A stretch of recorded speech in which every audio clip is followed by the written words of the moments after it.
em parceria com a Agência de Divulgação Científica, um oferecimento do Instituto de Biociências de Botucatu.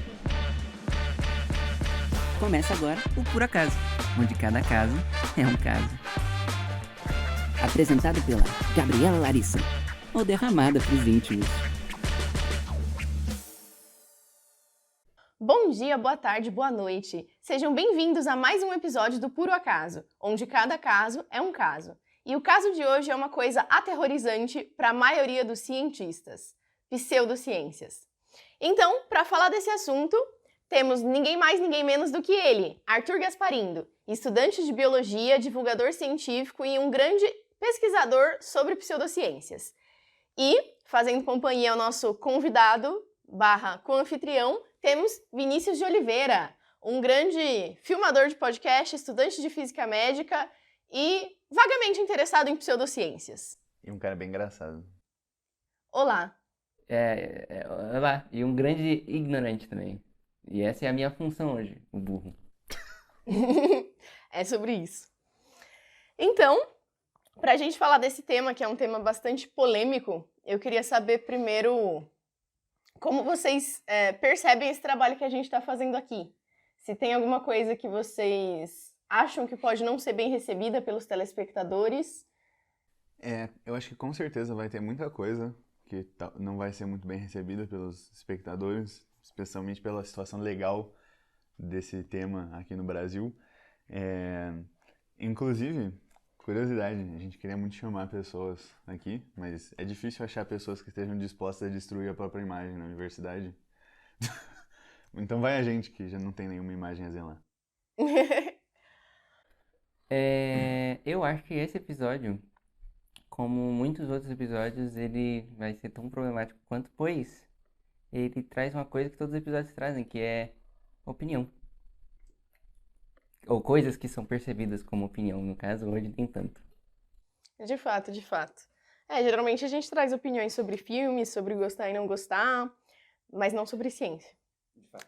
Porque ciência não é opinião. Então isso torna esse tema muito polêmico e, frequentemente, eu não vejo ele como um tema para estar em discussão por conta disso, porque não se trata de um assunto opinativo. Sim, não é uma coisa que deveria ter uma discussão em torno, é uma coisa que é muito clara e objetiva a opinião, entre aspas, da ciência, né, a posição que a ciência toma em relação a isso, mas mesmo assim muita gente trata como se fosse opinião e trata como se não fosse tão verdade assim, como se fosse bem mais flexível, ou pior, que a pseudociência só é verdade mesmo. Acham até ofensivo o termo pseudociência. Na verdade a gente tem duas vertentes. Tem as pessoas que acham que é uma questão de opinião e tem as pessoas que caem de verdade no conto da pseudociência. Uhum. Porque uma pseudociência nada mais é do que uma coisa sem validade científica que quer se mascarar de ciência. Uhum. E muita gente acaba caindo nessa mascaração e acreditando. Porque é importante que a população esteja munida de conhecimento científico para que ela consiga refutar as coisas quando elas não forem ciência. Só que isso é uma coisa que a gente sabe que não acontece. E esse é um dos motivos pelos quais nós estamos aqui fazendo esse podcast. Para levar informação para as pessoas, para que elas consigam ter autonomia para julgar válido ou não um determinado segmento de alguma proposta.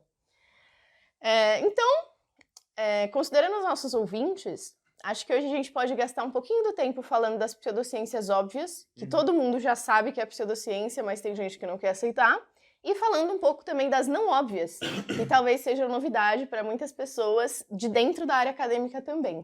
Eu tenho uma proposta, na verdade, de que a gente diz que pseudociências são uma ciência, só que pseudo, que significa falso, aliás. Algo que parece com. Algo que parece com, e a gente fala, não, mas a ciência é uma coisa objetiva, mas o que é ciência? Isso é uma grande coisa que leva as pessoas a acreditarem em pseudociência, não saber o que é ciência. E o que é ciência, vocês que ouvi dizer que tem alguma coisa a ver com isso? Derra? Bom, a ciência, na verdade, ela é um método que se baseia em evidências para chegar numa conclusão.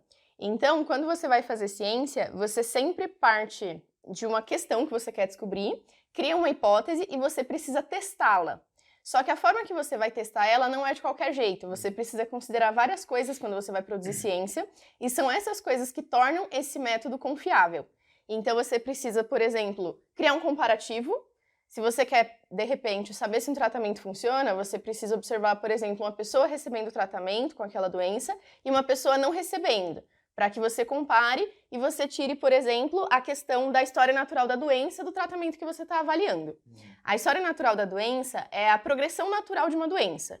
Então, desde o momento que ela infecta uma pessoa, até as passagens que ela faz pelo corpo, até o desfecho, que pode ser a cura da pessoa ou pode ser a morte.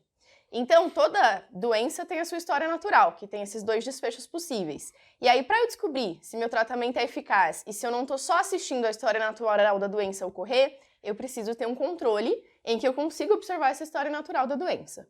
Esse é um exemplo bem simples, bem básico, mas é um dos fatores que precisam ser considerados. Além disso, você precisa também considerar os vieses, né? Os vieses são tendências que as pessoas apresentam com base nas suas opiniões pessoais, que fazem com que elas tendam a querer que dê um determinado resultado. Isso precisa ser levado em conta. Então, se eu estou avaliando um tratamento, é importante que eu não seja a empresa que fabrica esse tratamento. Isso é um grande viés. Eu não posso ter interesses secundários relacionados a isso. Esse seria o ideal. Na prática, não é isso que acontece, mas também é um fator que precisa ser controlado. Além disso, tem também outras questões que precisam ser consideradas, como a má interpretação dos dados. É necessário estar atento aos vieses e às falácias. Então, os vieses são essa tendência de querer corroborar uma ideia que você já tem, e as falácias são linhas argumentativas que são falsas. Só que o engraçado é que, na prática, elas parecem verdadeiras, elas parecem realmente linhas argumentativas. Então, uma limitação da ciência é o fato de que ela é feita por pessoas, e a nossa capacidade de raciocínio, ela tem também as suas próprias limitantes, que é o fato dela estar presa à nossa própria percepção do mundo. Então, a gente acha que tudo é da forma que a gente percebe e que a gente pensa da forma correta. A maioria das pessoas tem essa forte impressão de que elas estão sempre certas, porque na cabeça delas faz sentido. Só que não é bem assim que funciona. Então, existem vários tipos de falácias que são importantes da gente levar em consideração. Então, um exemplo dessas falácias, por exemplo, é a falácia de autoridade, que eu acho extremamente relevante da gente falar aqui hoje, porque ela vem sendo um problema cada vez maior na sociedade. E essa falácia, ela consiste em você achar que por uma pessoa ter uma formação específica num campo, isso faz com que ela não possa cometer erros em um determinado assunto. Ou em vários assuntos, porque às vezes isso é uma coisa muito mais abrangente. Então, uma pessoa ter faculdade faz com que outras pessoas achem que ela pode opinar livremente sobre vários assuntos sem que ela esteja errada. Só que, na verdade, na prática, não é isso que acontece. Muito pelo contrário. E a gente tem visto, por exemplo, médicos falando de fake news na área da saúde e coisas desse tipo. Inclusive, cientistas apoiando pseudociências. E isso começa muito mais... Pesquisadores, no caso. Cientistas, não. Um cientista de verdade nunca apoiaria uma pseudociência. Mas isso me lembra de uma coisa que eu acho que faz parte da raiz do problema, que é a incapacidade de alguns profissionais discernirem o conhecimento pessoal deles, a experiência pessoal deles, da profissão. E aí tem um exemplo muito forte disso. Uma vez eu fui com meu pai no cardiologista e esse médico, ele virou pro meu pai, que disse que não costumava beber água com frequência, e ele falou assim... se você tem sede, já é um sintoma de desidratação.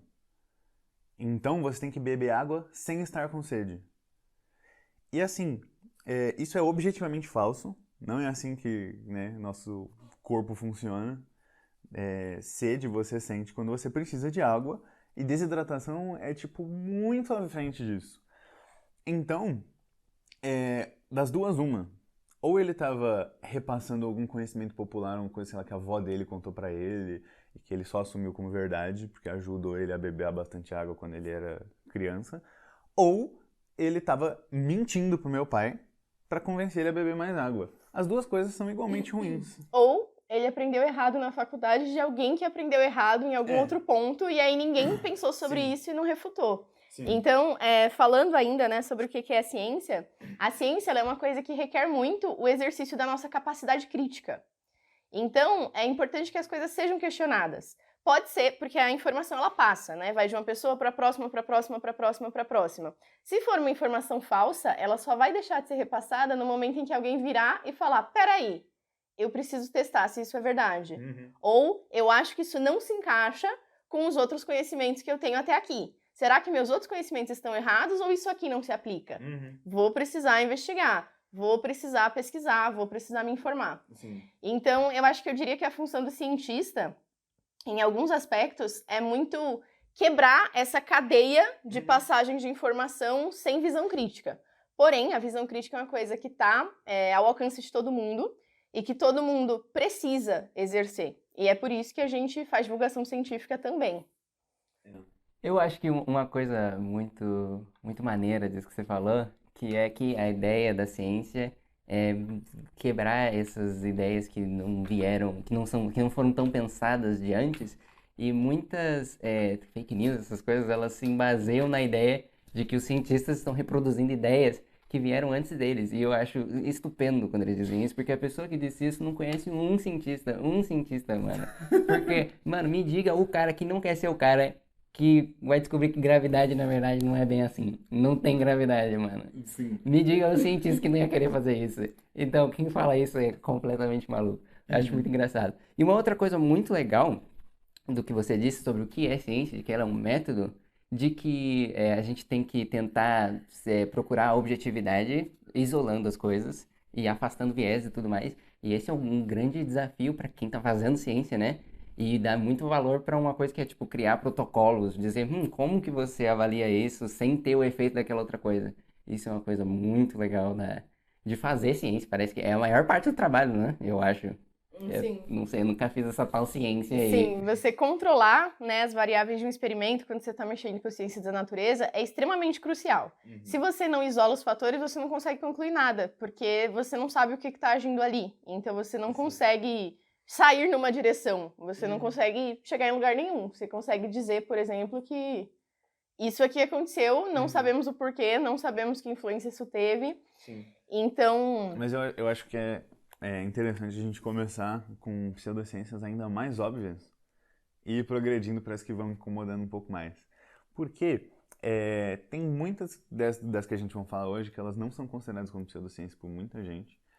Erroneamente, aliás, estão na lista de pseudociências pela OMS.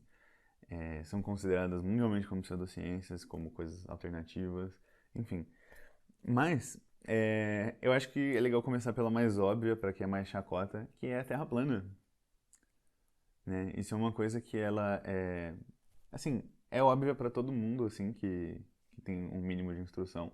Geralmente são pessoas com falta de instrução ou que tem um pensamento mais junto de teorias da conspiração. E também tem as pessoas só maliciosas, né? Que só Querem ver o caos, né? Mas tem basicamente isso, né? Tem um documentário muito bom sobre isso. Putz, eu não vou lembrar o nome, mas vou pôr aqui na tela aí pra vocês verem. É um documentário da Netflix que basicamente eles falam com várias pessoas do grupo da Terra Plana, lá nos Estados Unidos, e de como eles se comportam como cientistas, tipo, de verdade, apesar de estar partindo de um pressuposto errado. E isso é uma coisa muito interessante, porque os métodos até que eles usam para tentar, por conta própria, ir atrás das coisas, são bons, são científicos. Inclusive, spoiler, né? No documentário eles acabam sem querer provando que a Terra é redonda, porque eles estão fazendo ciência. Só que eles partem de uma premissa que é falsa. E isso acontece com muitas pseudociências. Muitas pseudociências, elas partem de uma premissa falsa. Um dogma, por assim dizer. Sim. Isso inclusive, só pra fechar, que eu percebi que eu comecei uma coisa e não falei a problemática dela. Que eu falei que é importante tirar falácias e dei o exemplo da de autoridade. Às vezes, a falácia de autoridade é usada como uma premissa. E aí uma pessoa formada disse aquilo e você baseou toda uma coisa numa coisa que não era verdadeira desde o princípio. Sim. Então as falácias, às vezes, elas servem como premissas falsas também para que você chegue... E aí é basicamente isso, né? Então são esses dogmas fundamentais que estão nas pseudociências, que eles são inquestionáveis, e se você questiona, toda a pseudociência cai. É ali que a gente tem que atacar, teoricamente, né? É ali que a gente tem que questionar. Porque se você parte do pressuposto de uma coisa não verificável ou uma coisa que não foi verificada ainda, e você pode estar fazendo todo o resto certo, inclusive muitos dos artigos científicos que falam, tipo, comprovamos tal pseudociência aí, a eficácia de tal tratamento, geralmente eles não abordam a falácia principal, o dogma daquilo, não tem uma comprovação daquilo, e eles só mostram o efeito, tipo, aplicado, que geralmente pode ser explicado, como você falou, pelo histórico natural da doença e coisas assim. Então, isso é uma coisa que tem que estar muito atento, inclusive nos artigos. Quando você lê publicações que falam disso, você tem que estar atento para a metodologia e como que eles abordaram aquele assunto. Exato, Sim. isso é uma coisa que eu queria falar portanto, a maior diferença de uma ciência para uma ciência que não é uma ciência, que parece uma ciência, que é uma pseudociência, é rigor metodológico. E às vezes, por exemplo, nesse negócio aí, nesse documentário que você falou, acho que eles usam um giroscópio para ver que a Terra está girando. E aí a conclusão que eles tiram disso é que o giroscópio não funciona. Ao invés de que... Então faltou assim um rigor metodológico deles, por exemplo. Por que eles estão usando um método que eles sabem que não funciona?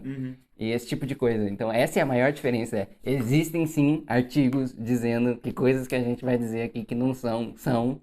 E a diferença entre eles e ciência de verdade é rigor metodológico, reprodutibilidade, etc. Sim. Exatamente. Isso que o Vabi colocou é muito importante dentro de ciência, até porque uma das premissas da ciência, para que ela seja considerada uma boa ciência, é que ela seja reprodutível. Então você precisa falar exatamente em quais condições aquilo funciona, para que caso mais alguém queira checar para ver se aquilo é verdade, aquilo aconteça. Então você tem que usar métodos válidos, você tem que usar formas de medir aquilo válidos, você tem que ter ética, então muitas vezes você não pode ser o próprio analisador do seu experimento, porque isso é um viés. Então você tem a tendência de querer que aquilo dê certo, porque se você descobrir um remédio novo, isso aumenta a sua chance de sair publicado numa grande revista científica. Então você também precisa ter todo esse controle e esse rigor, e tudo isso precisa estar aberto.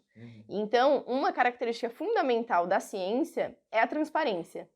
E foi muito engraçado, porque um dia desses eu estava conversando com alguém, e aí eu estava falando que eu ia colocar algumas coisas lá sobre a metodologia, acrescentar informações e tudo mais, e aí a pessoa disse, mas isso aí eu não sei por que eles pedem, porque não adianta, mesmo quando tenta reproduzir, não fica igual. E aí eu pensei, puxa, eu tenho uma má notícia para você. Provavelmente a conclusão que você chegou aí, ela não é uma conclusão válida porque ela não é reprodutível. Alguma coisa foi passada para trás, houve algum problema de interpretação, provavelmente, algum erro de processamento de dados, de processamento de material, que vai ser vista aí, provavelmente, quando alguém tentar refazer. Inclusive, isso é uma das principais críticas de muitas pseudociências que têm artigos publicados, que é de que tem um ou outro artigo lá que foram feitos, geralmente pela mesma pessoa, e que os outros cientistas, quando tentam reproduzir, não conseguem. Outras pessoas, quando tentam fazer a mesma coisa, nas mesmas condições, não dá os mesmos resultados. E isso provavelmente tem a ver com manipulação dos dados e coisas de má fé, não só erro. Sim, a falta de ética também. Isso também é uma coisa que acontece e não dá pra gente fingir que não há problemas dentro da forma que a ciência está sendo feita. Mas uma coisa engraçada que eu pensei com essa história do VAB do giroscópio é que eu lembrei de uma piada que a minha irmã contava quando eu era criança e que, cara, quando eu for professora de metodologia científica, eu vou falar essa piada para os meus alunos analisarem no primeiro dia de aula. Hoje é o seu dia, mano. Essa aranha é muito boa. Um cientista, ele estava estudando uma aranha. Aí ele pegou a aranha e tirou uma perna da aranha e falou, aranha, anda. Aí a aranha andou. E aí ele foi tirando uma por uma até que a aranha ficou com uma perna só. Aí ele falou, aranha, anda. Aí a aranha andou. Aí ele tirou a última perna da aranha e falou, aranha, anda. E a aranha não andou. E o que o cientista concluiu? Que a aranha sem perna é surda. Meu, essa piada, o meu pai, ele conta ela muito bem, mano. Ele faz, é porque assim, né, coisa da época aí de pais. Era um cientista português, então ele faz com sotaque português. Não, tem que ter um pouquinho de xenofobia. Só um pouquinho. Se não for xenofóbico, não é piada. E aí ele faz um sotaque, tipo, anda aranha. E aí ele fazia as anotações também, tipo assim, aranha com 2 pernas se arrasta. E aí era tipo, ele ia fazendo uma progressão assim, e aí no final era muito surpreendente, tipo, aranha sem pernas fica surda. Muito engraçado. Sim, então, essa piada eu acho ela ótima. Quando eu era criança eu só pensava, Cacá, que burro. E agora que eu cresci eu pensei, meu Deus, é uma piada educacional, cara. Isso é fabuloso. E isso é muito legal, porque às vezes o delineamento tá certo, você tá usando os instrumentos certos, você chegou nos dados finais certos, só que você tirou uma conclusão errônea. Sim. E E isso é muito importante. Tem um exemplo que eu via que eu vi na minha aula de filosofia no ensino médio, que meu professor estava explicando justamente esse negócio do que é falácia.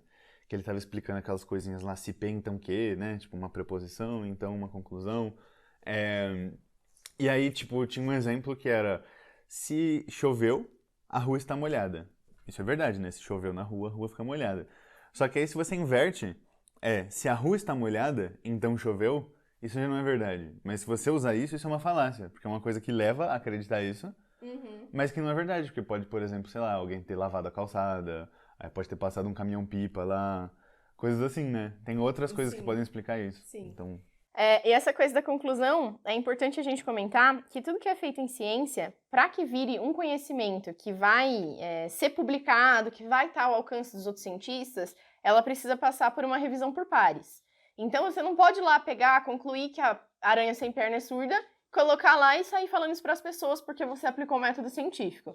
Você precisa que outros cientistas leiam o seu trabalho e achem que ele é considerado válido. Então você depende do senso crítico de mais de uma pessoa. Isso também é fundamental em ciência. Você não pode produzir ciência baseado somente naquilo que você mesmo viu e confia cegamente nisso e pronto, e acabou.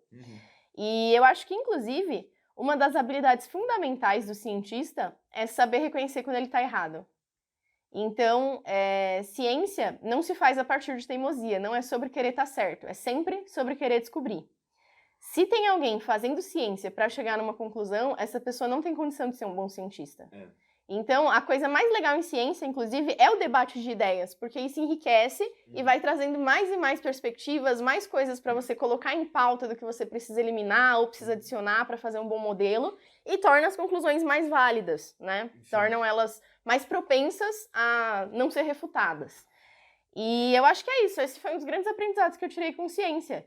Que você tá certo nem sempre é o melhor caminho, que o debate às vezes é muito mais prolífico. Então, requer um pouquinho de maturidade em alguns aspectos. Estar fazendo ciência, saber como a ciência é recebida, o que você vai receber de feedback das coisas que você está fazendo, porque tem muitas vezes que mesmo na pós-graduação, você empenha um trabalho gigantesco, horas e horas, produz, e no final a sua conclusão não é suportada pelos seus dados, você não consegue chegar em alguma coisa. E isso faz com que muitas pessoas estejam frustradas, faz com que elas sintam que elas não estão sendo cientistas ou que a pós-graduação não é lugar para elas. Só que isso é uma coisa perfeitamente plausível. E para você começar a área científica, você tem que estar muito em paz com isso. Que pode ser que você faça um trabalho imenso e que você só cometeu algum erro que vai fazer com que ele não seja um trabalho que vai trazer uma contribuição muito grande para uma área. Isso não te impede de tirar o seu título, porque você tentou aplicar um método, você reconheceu seus vieses, seus erros, e concluiu que ali você não consegue tirar uma informação válida. Isso não tira o mérito da aplicação do método, e tem muita gente que não consegue perceber isso. E também não tira a conclusão, né? Não tira algo que dá para ser tirado disso que você tirou. Que é que uma conclusão extremamente subestimada de que não consegui concluir nada, traz outros valores. Por exemplo, eu fiz errado, sim, não faça como eu fiz. Sim, o próximo que for fazer, ele pode olhar para aquilo e falar, puxa, dessa forma não chega onde precisa chegar. Isso também é uma forma de ser feito. Sim. Só que é importante ser honesto, então nunca mascarar os dados. Se seu dado não agrupa, sei lá, você não tem uma quantidade de informações suficiente para tirar uma conclusão, não inventa informação, seja honesto, fala, não tenho uma quantidade suficiente. Eu testei na estatística, isso aqui não dá. Então o próximo que for fazer vai precisar colocar mais dados para que aquilo seja feito. É engraçado você falar isso, aí uma curiosidade científica aí para as pessoas, mas existem modelos estatísticos que são justamente sobre criar dados, mas sem gerar um viés. Então eles, são modelos estatísticos que vão gerar números, que vão imitar os números reais que você tem, e você usa isso para aumentar ou diminuir a quantidade de dados. É claro que tem condições específicas para usar isso, né? Não é nossa, vou inventar um dado aqui. Não é, né? E a imparcialidade dos números, né, do modelo estatístico, torna isso possível, isso viável. Então é diferente de você falar, então vamos fingir que esse rato aqui tem 30 centímetros. Né? Não é... Exatamente. Mas enfim, aí são várias coisas aí dentro de ciência que precisam ser levadas em conta e que vai ser o que vai distinguir a ciência da pseudociência. Que é o que está faltando para a maioria das pessoas quando elas têm contato com a pseudociência. Está faltando saber um pouquinho de como é que chega numa conclusão, como é que se saiu de A para chegar em B. E aí a gente acaba vendo muita pseudociência, infinitas pseudociências. E algumas delas até nasceram de forma inocente. Foi tipo, a pessoa realmente quis testar uma coisa, foi ver se aquilo funciona, aí ela viu que não funciona e aí continuou sendo usado pelos próximos 1000 anos. Ou tem também casos em que realmente é um artifício de charlatão, porque pseudociência dá muito dinheiro. A pseudociência ela tem essa característica de ser muito mais amigável. Ela é apresentada de uma forma mais simples, de uma forma mais direta, ela vem cheia de promessas, né? E quando você falou de pseudociências óbvias, que claramente não são ciências, eu não pensei primeiro em terra plana. Eu pensei primeiro em homeopatia. Mas, antes da gente entrar nessas da saúde já, eu queria falar de mais uma, que essa daqui é para dar representatividade aí para exatas, para física, porque é uma que eu simplesmente nunca parei para pensar nisso. E foi seguindo um canal de um cara que chama Electroboom, o cara é ótimo, assistam, que ele fala muito disso porque aparecem muitas pessoas, tipo, com coisas de pseudociência disso, que é o tal do movimento perpétuo. Que são, tipo, máquinas que geram energia infinita. Que elas geram energia sem precisar de energia. Isso não faz sentido. Só que eles passam a partir, por exemplo, um moinho, que é uma coisa que serve para gerar energia, né? Para converter energia do rio para energia, por exemplo, para moer grãos ou para mexer uma máquina. E aí é um moinho em que a água vem e aí ela passa e cai no moinho de novo, por exemplo. Então esse é um dos exemplos mais clássicos disso. Ou pegar, tipo, 4 regadores e colocar um do lado do outro, e aí você usa, tipo, um pouquinho de vácuo, puxa uma mangueira assim, né, sugando com a boca, coloca no próximo, e aí eles ficam se enchendo perpetuamente. E aí todo mundo vem e fala assim, nossa, movimento perpétuo confirmado, temos energia infinita. Só que não é assim, né, porque isso viola uma das leis fundamentais da termodinâmica, a segunda lei, que é de que sempre há perda de energia em qualquer transformação de energia. Então isso é algo que, tipo, as pessoas veem, esses exemplos. E esses exemplos, tipo, eles podem parecer impressionantes, mas se você deixar rodando por tempo suficiente, eles eventualmente vão parar, porque vai perder energia. Né? O próprio do moinho não faz sentido, porque a água teria que subir para acumular energia potencial gravitacional para depois fazer de novo. E aí precisa algo que force ele a subir. Sim, eu acho que isso vem muito de uma simplificação também. Muitos motores que usam ímãs, por exemplo, eles dizem que eles podem ficar funcionando para sempre e, sinceramente, eles podem ficar funcionando por muito mais tempo que qualquer um de nós aqui vai estar para ver. A gente não vai ver ele desligar. Para todos os propósitos práticos é para sempre. Não é para sempre. Isso aí também seria um viés. É para sempre até onde eu observei. Porque até onde... Mas, enfim, a gente falou que é ciência, mas o que é pseudociência? Acho que isso é uma coisa importante da gente definir também, antes da gente começar a jogar os nomes na roda. Não, uma coisa que eu queria falar antes disso ainda, é que eu aposto que vai ter gente que vai escutar esse episódio e vai falar, mas e se a terceira lei da termodinâmica for refutada? Porque já aconteceu isso antes. A segunda. Porque isso já aconteceu antes, sobre a relatividade geral. E aí, o fato de algumas coisas em ciência... serem revistas e atualizadas, às vezes faz as pessoas desacreditarem a ciência também e achar que isso valida a pseudociência de alguma forma. Bom, mas também não é assim. Mas assim, se você, com os seus 4 regadores lá enfileirado, acha que conseguiu provar que a segunda lei da termodinâmica é falsa, cara, leva isso pro Nobel lá, você vai ganhar com certeza. Você vai ganhar o Nobel de Física mais fácil da sua vida, mano. Então tente. Eu gosto de encorajar, porque isso é ciência, né? Tentar provar. Essa coisa que a Derra falou é de fato, e eu acredito que o que invalida a pseudociência é justamente a ausência dessa revisão. Sim. Então, falando em definição de pseudociência, a pseudociência nada mais é que uma coisa que não se vale da metodologia científica, mas que quer fingir que se valeu. Então ela usa termos comuns das áreas de ciência a que ela está querendo se vincular e é contada de uma forma para parecer que ela é super válida, que ela é super acreditada, para que ela pareça uma coisa que ela não é. Sim, e às vezes, várias pseudociências, inclusive, elas até usam o método científico E é aquilo que eu falei, de ter um dogma fundamental, uma coisa que eles não questionam. Isso acontece, por exemplo, em algumas vertentes do espiritismo, que eles acreditam que é uma visão científica da religião. Só que isso não faz sentido, né? Porque religião é baseada em dogmas. Então, por exemplo, eles têm alguns dogmas que eles nunca questionam, que é, existe alma, existe reencarnação, e, tipo, e todas as outras coisas que às vezes eles até podem usar ciência para chegar na conclusão, estão partindo desses pressupostos que não são verificáveis. Então, isso é uma pseudociência. No caso, é uma religião, que é antes ainda da pseudociência. Sim, Mas que nem como se ele- pretende a ser ciência, na Sim, verdade, né? mas aí algumas vertentes se pretendem, aí entra na Sim. categoria de pseudociência. Mas enfim, isso é um exemplo. E a pseudociência, ela tem toda essa roupagem, ela tem, tipo, uma acessibilidade maior e ela sempre vem carregada de muita promessa. Então, quando alguém fala, por exemplo, vai recomendar homeopatia pra alguém, é muito, assim, é incrível que, é a cura pra tudo. Não só porque existe homeopatia pra praticamente todos os problemas, como a pessoa chega falando, esse remédio aqui, ele não tem nenhum efeito colateral. Ele não agride, ele é muito melhor, ele não vai fazer com que você sinta nenhum outro sintoma ou coisa do tipo.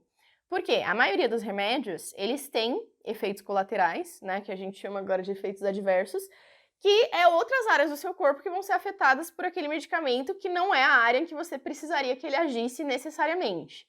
E por que isso acontece? O remédio, ele é ingerido, e aí depois de ingerido, ele vai para a nossa corrente sanguínea para ser distribuído. E uma vez estando na nossa corrente sanguínea, ele consegue atingir todos os órgãos. E aí, ele se parece com moléculas nossas, é por isso que ele tem uma ação. E aí, ele pode acabar agindo em mais de um lugar por ser confundida com algum outro tipo de molécula, ou porque simplesmente as mesmas moléculas estão em mais de um lugar. Sim. E aí, é meio óbvio que um remédio que funciona, em muitos casos, vai apresentar alguma chance de efeito colateral. Não vai ser em todo mundo, não vai ser em todo órgão, muitas vezes é uma coisa muito pequena, Não só vai não vai ser toda vez também. não vai ser toda vez, só que existe uma chance, e isso vem escrito na bula, porque isso é honestidade. Então, uma pessoa que vai consumir um medicamento, ela tem o direito de saber que ela pode ter um efeito colateral a partir disso. E a homeopatia não tem isso, porque a homeopatia não tem nenhum efeito colateral. Mas antes, vamos definir o que é homeopatia, né? Homeopatia é uma coisa que foi criada por um cientista, né? Na época, qualquer pessoa que tentava fazer qualquer coisa era cientista. Mas que, basicamente, ele desenvolveu dois princípios, que era o princípio da diluição e o princípio do semelhante cura semelhante. O que é isso, né? O semelhante cura semelhante é que você pega uma coisa que causa um sintoma. Então, sei lá, tem uma planta lá que quando você come dá dor de barriga. Aí você tá com dor de barriga, você vai pegar essa planta, vai comer e isso vai curar sua dor de barriga. Que não faz nenhum sentido, né? Que é tipo o bagulho fazer o oposto do que ele faz. E aí esse é um dos princípios fundamentais dele. E o outro é o da diluição, que é quanto mais diluído, quanto menos do princípio ativo tem numa solução, mais eficiente ele é, mais potente ele é. Que vai contra todas as leis da física, todas as leis da química. Então... Mas isso parte de alguns pressupostos que a gente sabe que são verdade. Inclusive, eu acho que é por isso que isso tá por aí há tanto tempo. Que é, por exemplo, como funcionam vacinas, algumas vacinas. Isso é um argumento que aparece várias vezes. E também é o lance de que você fica resistente às coisas, quanto mais você recebe. Então... Mas, não tem tanto a ver com isso. O semelhante cura semelhante, ele literalmente usava exemplos de, tipo, ervas e substâncias que causavam mal. Ele não usa exemplos de, tipo, o vírus causa doença, então a gente usa o vírus pra curar a doença. Porque não tinha esse conceito de imunologia na época. Isso é usado hoje pra justificar os erros do passado. Então... era isso que eu ia falar. A vacina ela é muito diferente porque ela se baseia na nossa imunidade adquirida. Então, você vai dar, sei lá, uma molécula que remete a algum patógeno, né? Que é um agente que causa doença. E aí, esse patógeno, ele não vai estar no ápice da performance dele. Isso dá uma chance do seu sistema imune ir lá, falar bom dia para o patógeno e preparar um exército para quando ele vier para valer. Só que, não é tudo que ativa o nosso sistema imune adquirido. Muitas das coisas que nós temos reações, inclusive alergias, elas partem um pouco do nosso sistema de imunidade inato, que é um sistema inespecífico. Então, isso não tem cabimento para a maioria das coisas. Isso se restringe aos patógenos infecciosos, que é onde a gente forma essa resistência. A gente pode até ir além disso, porque vamos supor que um dos princípios da homeopatia seja verdade. Vamos supor que, de fato, semelhante cura semelhante. O nível de diluição que eles fazem do segundo princípio, né, que é o da diluição, a quantidade de diluição que eles fazem é o suficiente para que não tenha um átomo da substância inicial. É o que eles fazem, literalmente, o método de diluição da homeopatia é como as pessoas limpam as vidrarias no laboratório, que é passar muita água até não ter mais nada. Então, tanto faz, e se ativa o sistema imune, e se funciona? Não faz diferença porque não tem nada ali. Exato. Inclusive, alguns estudos, né, feitos por homeopatas falam que não, porque a coisa estava ali, ela deixou a energia dela na água, e aí a água carrega essa energia e cura.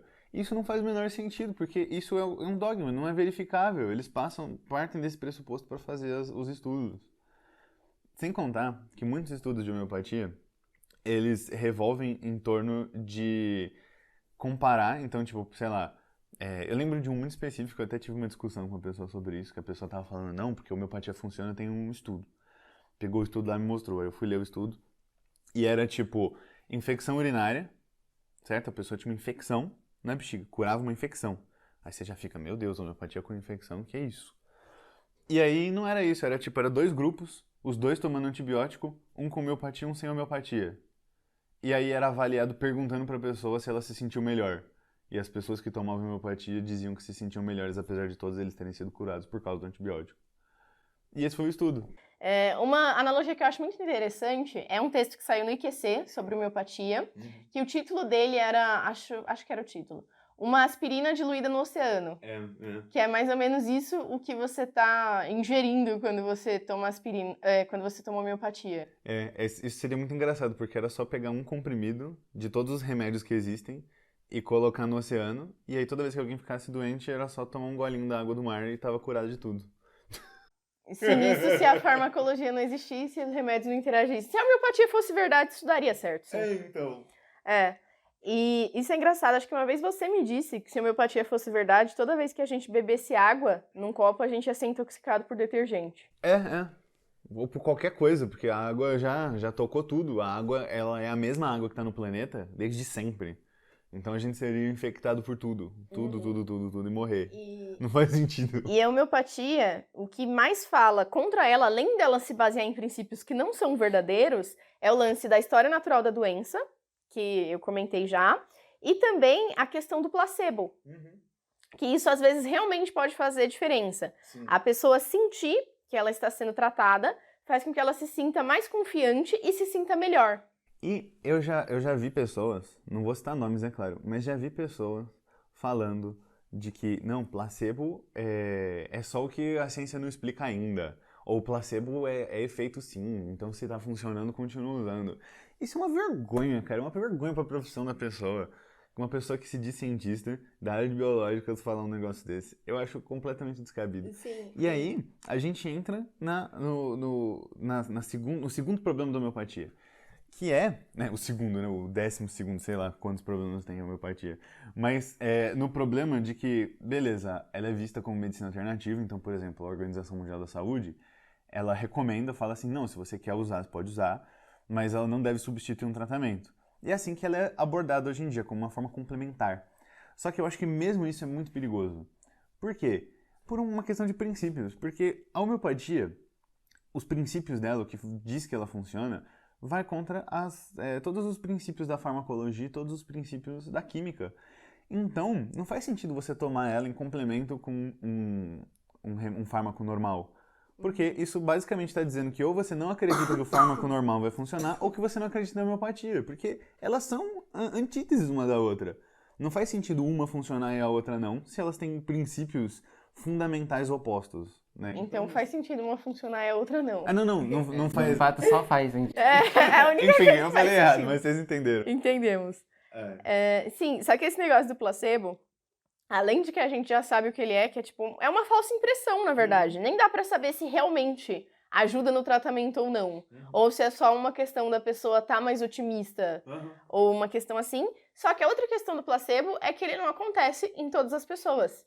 Existem pessoas que são mais ou menos sugestionáveis. Então, mesmo que o placebo fosse ajudar a curar a pessoa, isso ia servir para pessoas extremamente restritas, assim, ia ser uma gama limitada de pessoas que iam poder passar por isso. E tem um negócio de que placebo, como tratamento, é algo antiético. Porque você está mentindo para o paciente. Até nos estudos que eles precisam ter o placebo para poder delimitar, para ver, confirmar que funciona de fato o tratamento, eles são obrigados a falar para o paciente, paciente, você tem chance de estar tomando placebo. A gente não sabe, o médico não sabe, você não sabe, ninguém sabe, e a gente só vai ver na hora de analisar os dados, para não ter o viés, né, que isso é o triplo cego. Então, eles precisam assinar um negócio, tem chance de você não estar recebendo o tratamento do estudo. Precisa falar para a pessoa saber, porque mentir é antiético. As pessoas têm que saber o que elas estão sendo como é que fala isso? Submetidas. Enfim, tem um episódio do House, inclusive, muito engraçado, que chega um cara lá que era, tipo, super hipocondríaco, e que ele fala que ele tá cheio de problemas e tal, e o House percebe que ele não tem nada. Só que em vez de tentar convencer o cara de que ele não tem nada, ele vai lá e pega, tipo, umas balinhas da máquina de balinha lá do hospital, coloca num negócio e dá pra ele. E aí o cara toma e volta no mês seguinte falando, nossa, tô muito melhor, tudo funcionou e tal. E aí você pensa, haha, que engraçado. Mas ele só foi antiético, ele mentiu pro paciente. Sim. Tá errado, pô. Sim, inclusive, uma coisa engraçada, eu acho que o primeiro contato que eu tive com a ideia de placebo foi assistindo Os Sete Monstrinhos. Que tem um episódio que a 6 ia pra uma competição, alguma coisa assim. E aí ela tava com muito... E ela tava com medo de perder, de não conseguir a competição. E aí a mãe dela dá um anel pra ela, que é um anel que vai fazer com que ela se dê bem nas coisas. Que vai ajudar a garantir a vitória, um anel da sorte, que é o Fluke. É apenas e aí, e ela vai lá e vai treinando, tá dando tudo certo, muito legal. E aí chega o dia do jogo final, sei lá se era um jogo... E aí ela percebe que ela perdeu o anel. E aí ela pensa, meu Deus, e agora? Ela vai correndo pra mãe dela e fala, e agora? Eu perdi o anel, eu não vou ganhar. E aí a mãe dela fala, tipo, Seis, nunca foi um anel, isso é só um anel normal. Era só pra você acreditar que você consegue, vai lá. E aí ela vai lá. Que estranho, que exemplo específico. Eu pensei que você ia falar da Pena do Dumbo, que todo mundo conhece, e que é a mesma história, só que todo mundo já viu. Esse desenho é irado, mano. Meu, Sete Monstrinhos é legal. Eu não me senti contemplado, tá? Eu sentia medo daquele desenho, eu vi aquilo e achava tão estranho. Vocês viram quando fizeram um filme daquele negócio? Não, mano? eu não vi. Horrível, horrível. Um filme tipo de CGI, tipo, com crianças de verdade. E é a coisa mais assustadora do mundo, mano. Nunca assistam isso. Isso deve ser assustador, eu vou ver depois, meu. Eu achava muito maneiro que tinha um cara que a cabeça dele saía, ele girava ela assim e ele conseguia tirar ela, tipo de rosquear. Enfim. Era o 3. Mano, Não, era o 7. sei lá, É o 7, é verdade. O 3 é o que ficava fazendo profissões. E o 2 ele tinha um narigão. Sim. Me identifico. é o favorito do Vibe. Enfim, Mas enfim. voltando ao assunto placebo, uma coisa muito legal da ciência, que ela tenta ser além de qualquer efeito placebo, o que é muito interessante. Porque, por exemplo, se você pegar um remédio que ele não de fato tem nenhum princípio ativo, e você dá para todas as pessoas e fala, esse remédio aqui vai curar a sua dor de cabeça, e no final todas as pessoas não têm dor de cabeça, porque elas acreditam no negócio e tem efeito placebo, show de bola. É ruim. E a ciência está acima disso, porque, por exemplo, ela dá um remédio para a pessoa falar, não, eu ainda quero ter dor de cabeça, eu adoro ter dor de cabeça, esse remédio não vai funcionar. O remédio vai funcionar de qualquer jeito, por causa que ele tem um princípio ativo que de fato funciona. Isso sem falar, de repente, em pacientes desacordados. De fato, não existe placebo num cara desacordado. Exato. Existem várias condições para as quais não existe placebo. O placebo é muito mais sobre estudos de dor, principalmente, né? Mas enfim, e aí indo nessa onda das pseudociências da área médica, né, da área da saúde, tem uma também que, sei lá, agrada gregos e goianos, né, e tem muita gente que fala que ela funciona, que tem artigo, que tem estudo, que é a acupuntura. Sim. E é verdade, tem artigo e tem estudo, mas nenhum deles está garantindo que ela funciona. Inclusive, tem artigos que garantem que ela não funciona, né? Tem o artigo do... eles citam lá no IQC, que é tipo, fizeram alguns estudos que comparam grupos, tipo, com agulhas falsas, né, agulhas que não penetram da forma que deveria, agulhas que estão fora dos pontos de acupuntura e aí o correto. Então, né, a combinação desses grupos. E eles perceberam, né, concluíram com esse estudo, que funciona, né, as pessoas têm melhora, relatam melhora, independente da agulha ser de verdade, dela estar no lugar certo. Então, tipo, é completamente placebo. Sim, E para quem não sabe, a acupuntura é aquele método de colocar agulhas para tratar doenças específicas, agulhas em pontos específicos. E toda vez que eu falo disso, que eu falo, não, porque a acupuntura não funciona, a pessoa fala, mas como vai validar com ciência? Não dá para fazer um estudo comparativo. Aí eu dou de exemplo os estudos comparativos que foram feitos, que literalmente já existem. Sim. Então, isso é uma coisa que geralmente acontece comigo sempre que eu vou conversar com alguém sobre pseudociências, que é o lance de que eu falo, isso não funciona assim. E a pessoa fala, mas é que não dá para comparar. É que não dá para isolar, é que a ciência não consegue chegar tão a fundo. E eu fico pensando, meu Deus, onde é que essas pessoas estão aprendendo essa ciência que não chega em lugar nenhum e que não dá para fazer nada? Isso foi uma coisa que, inclusive, a gente falou, né, num dos podcasts anteriores, que foi o da Persília, que se existe algo que é quantificável, a ciência pode ser aplicada ali, se existe um delineamento para aquilo. Então, a gente precisa cada vez mais criar formas de estudo. E não olhar que a gente ainda não tem um modelo padronizado e falar, isso aí nós nunca poderemos medir. Sim. Então, existe uma visão um pouco derrotista da ciência envolvida em alguns aspectos, principalmente dentro da academia. Pessoas que conhecem metodologia científica, que ainda querem fazer uso de pseudociência, falam muito disso. Que a ciência não vai conseguir se estender para tão longe. E... literalmente, a maioria das coisas que eu converso, não só a ciência conseguiria se estender, como já se estendeu e já foi feito um estudo controlado, tipo isso. Sim, eu lembro que uma vez eu tive uma experiência, né, com a acupuntura, que foi basicamente o seguinte, as pessoas viviam falando assim, tipo, não, faz sim, é legal, vai, faz. E eu ficava só tipo, não, pra quê, né, pseudociência, isso daí parece mentira. Mas eu era criança, eu não sabia que era mentira, só parecia mentira. E aí, um dia alguém, né, eu caí na falácia de autoridade, uma pessoa aí que tinha feito faculdade e tal, falou, não, tem estudo sim, funciona, tem uma explicação, vai lá. E aí eu fui, eu pensei, não, beleza, se tem fundamento científico, bora lá. Fui lá, era um médico formado pela USP. E aí, eu cheguei lá completamente aberto, pensando, não, tem fundamento científico. E aí o cara me chega lá no consultório e fala, não, porque o seu fluxo de Qi tá desbalanceado. E aí eu saí de lá puto. Quase que eu saí no meio da consulta, porque eu pensei assim, cara, de que adianta ter fundamento científico se a pessoa que tá aplicando não usa? Se a pessoa vai falar de fluxo de energia, de Qi? A princípio, o que eles usam de argumento para falar que funciona é as conexões nervosas, né? Então, tipo, as ramificações dos nervos, principalmente o nervo vago, que é um nervo que se estende bastante pelo corpo, ele tem várias projeções para a orelha. Aí tem muita gente que fala que a auriculoterapia funciona porque você está estimulando o nervo que está conectado com outra coisa e tudo mais. A princípio era isso, mas na prática, né, de acordo com os estudos que foram feitos, também não é isso. E uma coisa que faz as pessoas confiarem muito em acupuntura, infelizmente, é o fato de que muitas vezes ela é ensinada em universidades. Então, existem matérias, né, porque é permitido pela lei. Então, infelizmente, isso é uma coisa que acontece. Sendo permitido pela lei, é possível que as pessoas façam em vários lugares. Então, isso é uma questão limitante. E a outra coisa também, que me contra-argumentam muito sobre a acupuntura, é que ela funciona sim, porque ela funciona em animais também, que não são suscetíveis a placebo. Homeopatia também, mesma isso é uma coisa que às vezes me dá desespero, porque eu já ouvi isso de veterinários. E animais sofrem sim efeito placebo, especialmente animais domésticos, que eles percebem, eles são muito sensíveis aos estados de humor do tutor deles, né? Então, conforme o tutor está sofrendo efeito placebo, o animal se sente mais tranquilo, porque o tutor está mais confiante. Sim. E isso gera esperança. Mas eu já escutei isso também de muita gente e isso é uma coisa que realmente me assusta. Isso é uma coisa muito curiosa. Muitos usam como argumento, e assim, nunca usam isso num estudo, tipo, justificando e avaliando isso, se funciona ou não.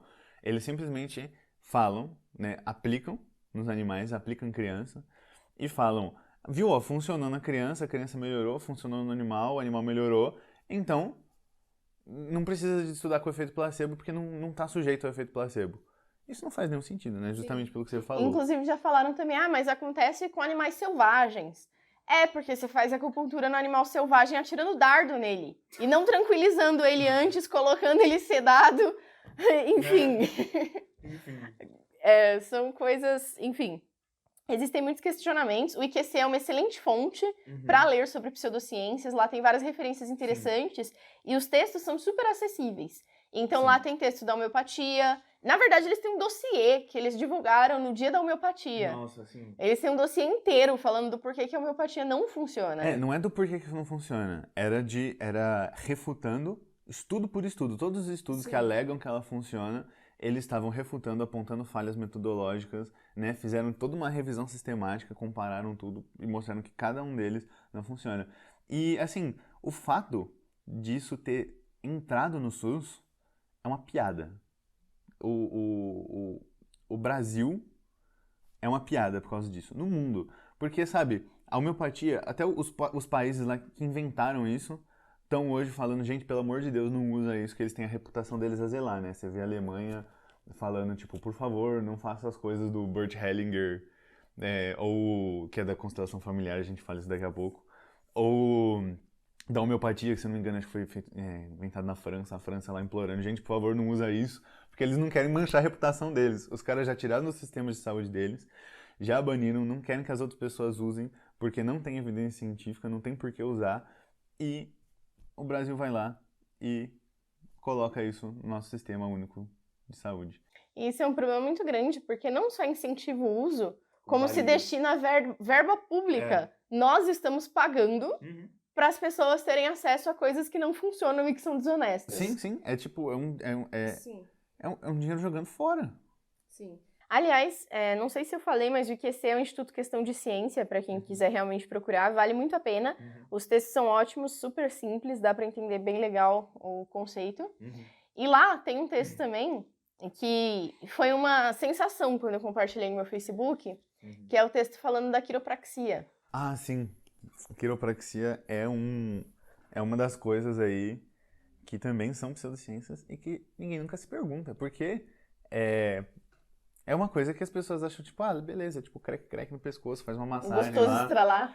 Gostoso estralar. As pessoas vão, fazem, pensam, delícia, e acabou. As pessoas acham que funciona e não se questionam disso. Gente, eu queria falar que quiropraxia, não sei se funciona, não sei se não funciona, eu não sou inteligente o suficiente para isso. Indiferentemente, eu jamais participaria de qualquer coisa relacionada, porque parece aterrorizante, mano. Eu também acho. É um cara que ele te dá um mata-leão, assim, ele te puxa, parece a pior coisa possível. Uma vez eu fui num quiropraxista, eu fui com meu pai, porque eu tenho problema de coluna, e é frequente, e a gente acabou indo nisso.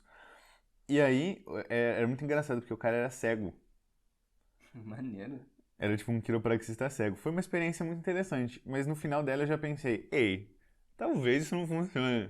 Porque o que aconteceu? O cara foi lá, me colocou deitado na maca lá, fez os negócios lá, pum, pum, pum, e eu fiquei tipo, eita porra! Só que você levanta e tipo, quando você acaba de instalar, você tá dolorido ainda, porque instalou. Faz sentido. E aí o que ele faz? Ele te dá um anti-inflamatório geral, um anti-inflamatório forte. E aí você pensa, será que eu melhorei minhas costas por causa da quiropraxia ou porque ele me deu um anti-inflamatório depois?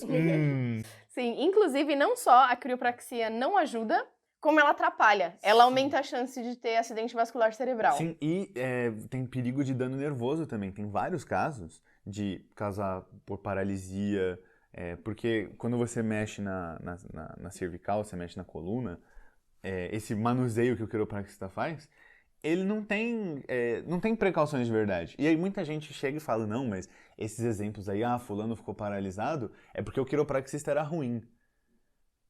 Tipo, não. Você tá sujeito a isso em qualquer quiropraxista. A mesma coisa para acupunturista. Meu pai, ele já foi num acupunturista, ele tava lá colocando as agulhas, ele colocou num lugar supostamente errado aí, e meu pai, tipo, não enxergou nada. Parou de enxergar. E aí depois o cara ficou desesperado lá e tal, e aí a visão do meu pai voltou. Mas é o tipo de coisa assim, quando uma coisa não tem validação científica, quando ela não tem comprovação científica, você está sujeito a riscos. também. E às vezes quando ela tem também. Várias cirurgias Sim. oferecem riscos e Exatamente. tudo mais. Exatamente. E aí, isso é uma coisa. Tem as homeopatias da vida aí que não fazem nada, né? Que a vantagem dela é que ela não tem efeito colateral, mas também não tem efeito. E aí tem as que são perigosas, tipo a quiropraxia, a acupuntura às vezes também. Enfim. Sim. E dentro da área da saúde, cada dia mais aparecem mais e mais pseudociências. E aí elas vão ficando uma coisa tão grande que elas se tornam ao mesmo tempo uma pseudociência da área de exatas e da área de biológicas. Tipo aquela coisa da frequência das cores, a água solarizada. Ah, sim. Gente, ai meu Deus do céu. Assim, falando, a primeira vez que eu escutei, eu pensei, cara, isso não tem o menor sentido. E eu tava refutando, assim, na minha cabeça, pensando em coisas empíricas. A água solarizada é um negócio que é o seguinte: você vai pegar uma garrafa com água, vai colocar dentro de uma garrafa de uma cor específica. Aí ela pode ser vermelha, verde, azul, e vai deixar ela um tempo no sol. E aí a água vai absorver a energia da frequência da cor e vai tratar a sua doença. E aí você escolhe a cor da garrafa de acordo com a doença que você tem. A primeira vez que eu ouvi isso, eu pensei, é piada. E aí eu vi que não era piada, as pessoas estavam realmente vendendo e as pessoas estavam realmente acreditando. E isso, aparentemente, é muito usado em veterinária.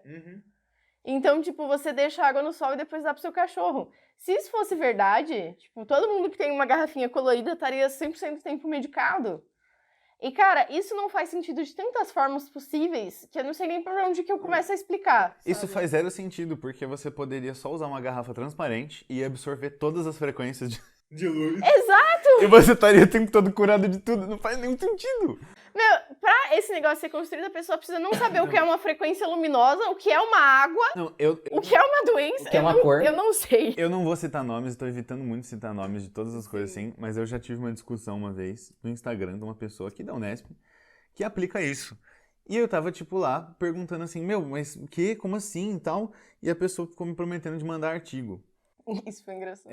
E ela mandou um. E era muito engraçado, porque o artigo que mandou tinha lá uma premissa no começo. Tipo, era a única coisa que mencionava que a explicação de que funcionava. E a explicação era, como se sabe, a água consegue absorver energia da luz. E ela passa parte dessa premissa sem citar nenhuma fonte disso e faz o estudo lá, comparando as coisas. E aí cai na mesma coisa que a gente falou, dos dogmas. Tipo, como assim absorve? Tipo, absorve calor, sim, mas e aí? Como que isso se traduz? Como que estuda isso? Não menciona. E como que isso vai... Entre a luz ter algum efeito sobre a água e esse efeito da água ser permanente e atuar dentro do corpo humano, ainda tem tanto caminho pra ser explicado, sabe? Sim. Então, às vezes, você é até parte de uma coisa que é real, então sim, né? A luz do sol, ela vai agitar as moléculas e tudo mais, mas, cara, ainda tem uma janela tão grande, sabe? Isso eu acho muito engraçado também, no lance que você estava falando, de que entra para as ciências exatas, princípios físicos, quando é qualquer coisa quântica. Ah, sim. Não sei se tem algum valor em explicar o que é algo quântico, mas não tem nada a ver com nenhuma das coisas quânticas que eu vi até agora. Os caras falam, tipo, coach quântico. Mano, sei lá, velho. Eles chegam e colocam um quântico do lado. Insira qualquer coisa quântico.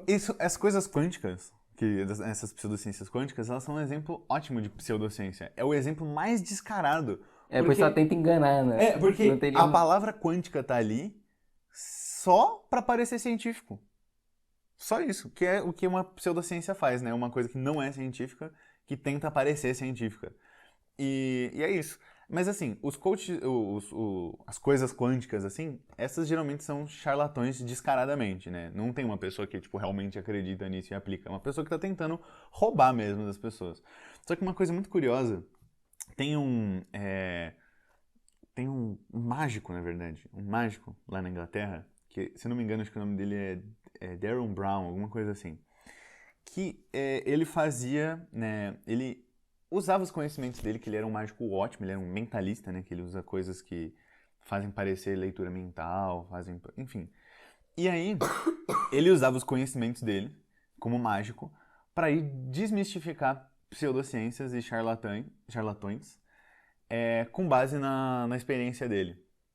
Então... Que, lembrando que, para muitas pseudociências, a experiência de um cara é o suficiente para confirmar. Sim, mas esse cara, ele é ótimo. Por quê? O que ele faz? Ele chega e identifica que um charlatão tá usando uma coisa que é um método normal que mágicos usam, e ele vai lá, faz melhor que o cara e fala, haha, isso foi um truque. E ele já foi, uma vez, ele foi numa igreja espírita nos Estados Unidos. Ele foi nos Estados Unidos porque lá não reconheciam ele, porque ele era famoso só na Inglaterra. Senão as pessoas iam ver ele e iam fechar as portas, não deixar ele entrar, né? Mas basicamente ele foi lá, nessa igreja espírita, e ele chegou falando que ele era um médium. E que ele ia fazer uma leitura lá, falar com os mortos para as pessoas. E aí, ele chegou lá e deu previsões tipo, extremamente mais específicas do que qualquer médium consegue dar. E todo mundo ficou pasmo, as pessoas choravam, tipo, nossa, realmente, meu pai morto falou isso pra mim, sabe, coisas assim. E no final, depois, ele explicou pra todas as pessoas, para as pessoas não saírem de lá com a sensação de enganado, né, falou que ele usou métodos falsos, métodos que usam mágica, pra fazer aquilo. E que são os mesmos métodos que os caras na igreja usam. Só que o que acontece? Os caras na igreja realmente acreditavam que aquilo funciona, apesar de estar usando uma coisa, né, charlatã. Inclusive, os caras da igreja, quando eles saem de lá, eles ficam tipo, não, realmente, ele era super mediúnico, ele era super, né, ele era um cara especial. Mesmo depois que ele falou das mentiras, achando que ele estava usando os poderes de médium dele lá. E aí, fica essa questão, né, uma coisa que esse cara, o Darren Brown, como que chama? Nossa, como que eu esqueci o nome dele? James Randi. O James Randi também, que é um Que cara... é um nome extremamente marcante. Mas enfim... Como será que ele esqueceu desse nome? Não, foi brevemente, só... Desculpa, gente. Enfim, que também é um mágico... Aliás, muitos mágicos estão nessa de ir contra pseudociências, porque são pseudociências que usam as coisas da mágica, né, pra enganar as pessoas. Que usam coisas tipo... Que é literalmente um cara... Esses métodos, como que as pessoas aprendem?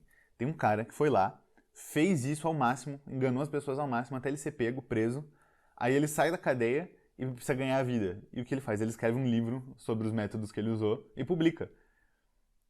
E os mágicos usam esses livros para aprender as coisas e tal. Só que a diferença de um mágico para um charlatão é que o mágico, você entra sabendo que é falso. E que a ideia é tipo, você ter uma experiência legal para entretenimento. É diferente de você ir num lugar em que as pessoas falam, vou falar com seu pai morto que ele vai contar onde ele escondeu a sua herança. E a pessoa dá, tipo, milhares de dólares pro cara pra fazer isso e é uma coisa falsa. Mas você tocou num ponto importante, né? Muitas vezes a pseudociência, ela mexe com o emocional das pessoas. Uhum. Não só quando ela tá sendo aplicada, então, tipo, essa pseudociência, puxa, é uma pessoa que tá numa situação frágil, ela tá com um filho doente, ela faria qualquer coisa pra aquele filho sobreviver. E aí ela acaba sendo mais vulnerável, querendo de verdade que aquilo funcione. Uhum. Mas também funciona quando chega a gente em alguém e fala, isso aí que você fez a sua vida inteira não funciona. Você só estava errado esse tempo todo. Uhum. E é lógico que isso dói. Sim. As pessoas não estão acostumadas a estar em paz com elas terem estado erradas. Eu acho que esse é um dos grandes problemas da humanidade. Então, muitas vezes, esse é um tema sensível e você não pode chegar nas pessoas falando, isso aí é falso. Aliás, uma coisa, desculpa, é porque só pra terminar o que eu tinha falado, era, é que eu lembrei agora que eu perdi, saí da linha de raciocínio. Mas enfim, é o seguinte, o negócio dos charlatães, né? Uma coisa que sempre usam como argumento, tipo, não, mas não pode ser charlatanismo, porque no centro espírita as pessoas não cobram pra fazer isso. E de fato, porque é tipo uma religião, eles não cobram para as pessoas irem lá e fazerem isso. Mas o que acontece? As pessoas aprendem, né? Então, tipo, em algum lugar, lá no começo, tinha um charlatão. E ele foi ensinando para as pessoas a técnica que é mentira, só que ensina como se a pessoa aprende achando que é uma coisa real, achando que ela está buscando as respostas do além e tal. E a pessoa vai lá, aprende e aplica. E ela também está sendo uma vítima, ela também está sendo enganada. Sim. E ela acaba enganando os outros com a própria enganação delas. Então, isso é uma coisa que acontece também com muitas pseudociências. As pessoas vão lá, aprendem, aplicam, e aí supostamente funciona, mas é um truque. E muitas vezes a pessoa não sabe. A pessoa que veicula a pseudociência, ela também não sabe que ela está veiculando uma coisa que não é pseudociência.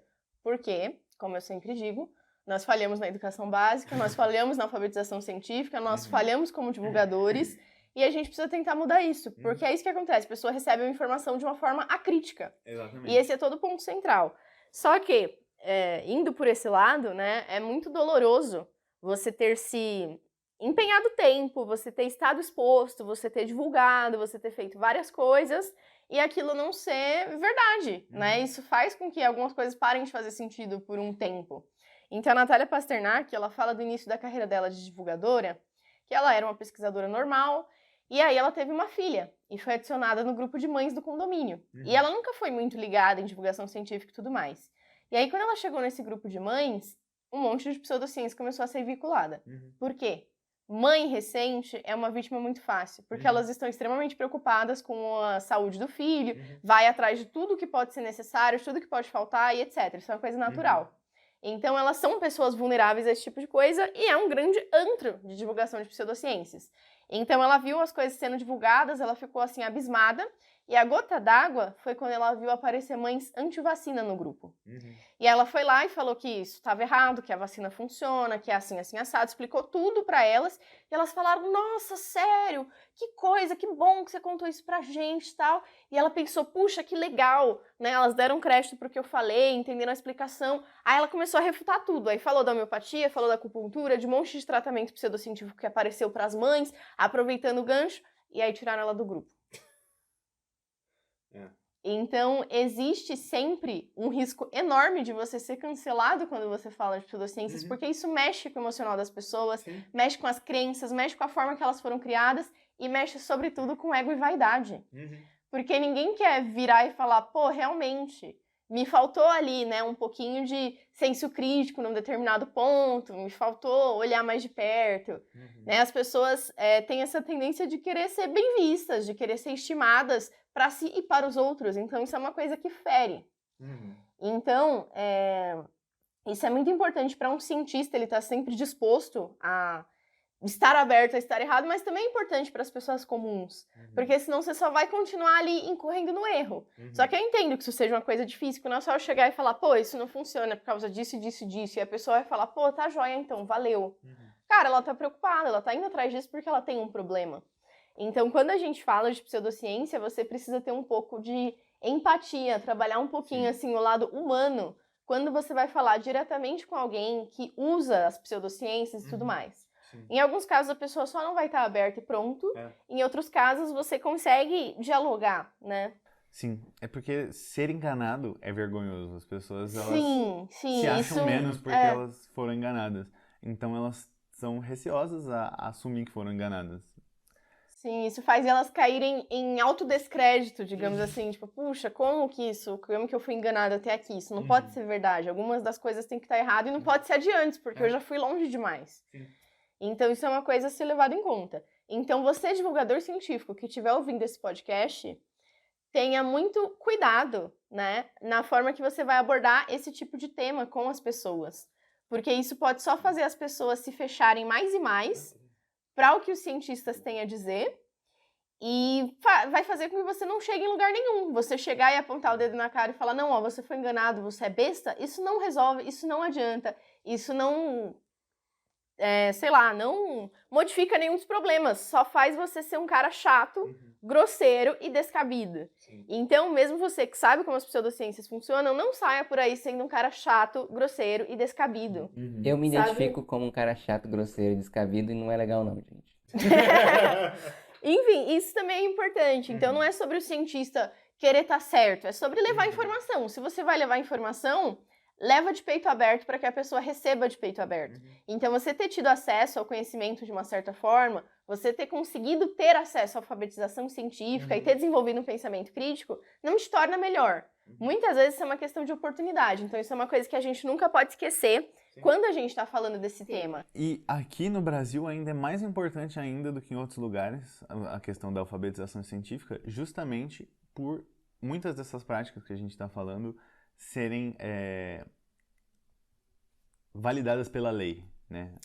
Elas serem legais, elas estarem inclusas no SUS, terem universidade. O que acontece? As pessoas elas não vão chegar para um charlatão que vai falar que a coisa funciona. elas vão chegar para um médico que vai falar que a coisa funciona. A falácia de autoridade. Exatamente. E as pessoas mais humildes, elas sempre, tipo, eu não tenho conhecimento, então eu vou acreditar no que o médico falou. Se o médico fala, toma esse remédio X vezes por dia, a pessoa toma. Inclusive, eu vi no próprio IQC uma notícia que era um cara que ele teve a perna dele amputada por causa de ozonoterapia, no caso. O médico foi lá, recomendou pra ele, falou pra ele parar o tratamento que ele estava recebendo. E o que aconteceu? Os médicos já tinham falado, você vai ter que amputar o seu pé. Tipo, só o pé, por causa da doença que ele estava tendo. E aí ele foi procurar formas alternativas e o cara falou, não, para de tomar esses remédios aí, os antibióticos e tal, toma ozonoterapia. E foi isso, o cara acabou tendo que amputar a perna inteira. Porque ele recorreu a uma coisa que não funciona. Exato. Aliás, ozonoterapia é outra coisa, outra pseudociência perigosíssima aí, e que é extremamente difundida aqui no Brasil. Mano, a gente foi no veterinário uma vez. Exatamente. Falaram pra dar ozonoterapia pro cachorro. Exatamente. E esse dia foi muito chocante, porque eu tava lá com o cachorro tinha passado a madrugada inteira sangrando, que ele tava com um abscesso que estourou na barriga. E eu tava desesperado, e não tinha, tipo, atendimento 24 horas, eu não tinha carro. Uber não deixava colocar o cachorro, especialmente sangrando. E a gente ficou só esperando ficar de manhã, e a gente achou um veterinário que vinha buscar. O único que a gente achou que tinha esse serviço de Uber Pet aí. E aí veio uma moça, super simpática, aliás, não lembro o nome dela, mas ela é muito simpática. E ela levou a gente pra esse veterinário, não sei se eu deveria citar o nome. Não deveria. Então, Eu também acho que não deveria. pra não ser preso, né? Enfim. E a gente foi Ela ameaçou a gente de mandar prender a gente por difamação, lembra? Sim, é verdade. Não fale o nome, que eu não quero ser presa. Enfim, e aí o que aconteceu foi o seguinte, a gente chegou lá, e eu, desesperado, eu tava, tipo, achando que o cachorro ia morrer.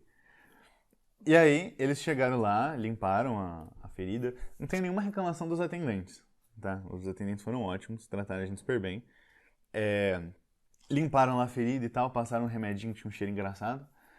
E aí o cachorro tava bem lá, e eu pensei, legal, o cachorro tá bem. O que aconteceu? Depois ela chegou e foi passar a conta pra eu pagar, me deu um saquinho, falando, tem esse remedinho aqui, aplica algumas vezes por dia e tal. Falou, eu fui lá, paguei e fui embora. Chegando em casa, eu olho o remédio, e o remédio era um frasquinho de óleo ozonizado. Eu olhei aquilo e falei, não é possível. Não pode ser isso. Ela me cobrou R$80, R$80, por um frasquinho de óleo ozonizado. Aí eu liguei lá e falei, que é isso aqui, né? Esse tratamento aqui, ele é pseudociência. Não, detalhe. Vinha no frasco, literalmente escrito, impresso lá. Era tipo, foi uma coisa que um papel impresso escrito óleo ozonizado. Não tinha nada sobre contraindicação, sobre dose, sobre efeito colateral, não tinha informação nenhuma. Então, isso já é errado. Isso, a própria, independente é o passo de ser... número 1 para levantar suspeitas para quem está assistindo a gente. Sim, e independente de ser legalizado no Brasil, medicamento nenhum pode vir sem bula, sem essas informações. Então, beleza, eles passaram isso pra gente. E eu liguei pra lá falando, o que é isso, né? Eu queria ser reembolsado, eu queria ser ressarcido. Porque, né, eu não tava nem reclamando da validade do tratamento. Eu tava reclamando do meu direito do consumidor. De tipo, eu fui vendido esse negócio, que eu não sabia o que era. E eu não queria isso. E agora, com informações novas, né, descobri que não funciona e eu não quero isso. Então eu quero devolver. Isso você pode fazer em qualquer coisa, especialmente se você não abre. Direito do consumidor. Direito do consumidor. Isso daí é seu direito. O que acontece? Liguei pra lá, aí me passaram pra dona. A dona do hospital. Assim que viram que a casa ia cair, passaram direto pra dona. Direto pra dona. E ela foi super grosseira. Ela me chamou de louco. Ela te chamou de burro. Ela me chamou de burro. Falou que não valia a pena explicar. Que eu não era capaz de entender por que aquilo funcionava. E aí, eu pedi pra ela, se ela tiver alguma evidência de que aquilo funciona, pra ela me mandar. E ela me mandou uma série de artigos. Artigos entre aspas. Sim. Primeiro, nenhum daqueles artigos foi publicado em lugar nenhum. Então já é uma falha. Assim. Não passaram por revisão de pares. Que não passaram por revisão de pares. Então veio só da cabeça de quem escreveu. Que no caso foi ela. Todos eles foram escritos por ela. E eles eram estudos de caso. Pra quem tá aí e não sabe o que é estudo de caso é quando você pega um caso, uma pessoa, um cachorro, no caso era cachorro, né? Um cachorro que teve um problema, foi tratado com aquilo e eles observam, tipo, o cachorro melhorou. Só que o que acontece? Os próprios estudos de caso que estavam lá era tipo um cachorro que tava com sarna, e aí ele tomou antibiótico, que é o tratamento normal pra isso, e teve a aplicação do óleo ozonizado. E a conclusão do trabalho foi que o óleo ozonizado funciona. Sendo que tinha antibiótico, que é a coisa que cura o problema. Então, a mulher tirou as informações completamente da cabeça dela e ela estava só enganando as pessoas. Isso aí. Isso é charlatanismo. Isso daí, e ela sabia. Eu sei que ela sabia que era mentira, porque senão ela não teria reagido daquele jeito. Ela tava falando, tipo, me xingando. Ela tava gritando, ela tava completamente descontrolada. E assim, eu não vou nem mentir, falar assim, eu tava chorando. Eu tava também pensando assim, mano, fui enganado aqui, cara. E ainda a mulher me xingando, me chamando de burro, sabe? Assim, completamente descabido. Mesmo que o negócio funcionasse, só pelo direito do consumidor, aquela mulher já tinha que ser presa. Mesmo que o negócio funcionasse. Só que, tipo, o fato dele não funcionar, ela tá vendendo por R$80 o negócio sem nenhuma informação. E assim, e ozonioterapia talvez seja a mais perigosa das pseudociências que a gente tem agora. Porque não é que ela não funciona. Ozônio é tóxico, ozônio é perigoso. Inclusive, ozônio nas concentrações que consegue ter algum efeito das coisas que eles propõem, é extremamente tóxico. Os que são seguros para as pessoas, para os animais, não tem efeito nenhum, né? Então, é extremamente perigoso, é uma coisa que pode causar, como aconteceu lá no cara, amputamento, pode piorar a situação. Isso, amputação, desculpa aí, gente. Enfim, então, extremamente descabido, extremamente criminoso isso que aconteceu. E é isso, é assim que eu vejo muitas das pseudociências. Inclusive, isso aí tem a ver com a falácia do post-hoc também. Que é quando tem alguma coisa associada com uma doença que não é o que está curando essa doença, só que você faz uma falsa associação de cura e efeito. É a falácia do post-hoc. É uma falsa associação, muito provavelmente aí nesse caso, né? Mas enfim, pseudociência está em todo lugar, cada vez mais. E as pessoas que falam mal disso não são bem vistas, não são bem recebidas. Além de que a pessoa, às vezes, só não escuta, né? Por diversas razões. A gente ainda sai, muitas vezes, com fama de chato, com fama de estraga festa e várias coisas desse tipo. E isso são coisas que não tem correlação, sabe? Isso não quer dizer que eu sou uma pessoa chata. Eu sou uma pessoa cética, eu sou uma pessoa que usa validade científica, mas isso não me torna uma pessoa... sei lá, que não se diverte ou coisa desse tipo, e a gente é visto dessa forma. Eu nunca entendi porquê, de onde é que veio essa associação, um post-rock aí acontecendo. E uma informação importante para as pessoas que queiram ter um posicionamento cético para as coisas, você não precisa ser um cientista e estudar essas coisas para poder questionar. Tem uma coisa, sempre que alguém fala para você que uma coisa funciona, sempre que alguém fala para você que algo é verdade, o ônus da prova recai sobre aquela pessoa. Quem tem que provar que uma coisa funciona é quem disse que ela funciona. Então, porque muitas vezes quando você chega e fala, não, mas por que isso funciona? Né? Isso não funciona. Me dê uma explicação. As pessoas, elas respondem o quê? Não, prova você que não funciona. Como que eu vou provar que não funciona uma coisa que, né, não faz sentido recair sobre a pessoa que está questionando. Então é isso, questione, e se a pessoa não souber explicar, fica longe. Fica longe, vai procurar outra coisa. Ou sei lá, se você achar que tem autonomia aí suficiente, dá uma olhada na internet, vê se existe alguém contra-argumentando, ou às vezes pergunte pra alguém que você sabe que também trabalha na área, enfim. Ou se você faz muita questão de usar essas coisas, não abandona o tratamento normal que os médicos de verdade estão passando.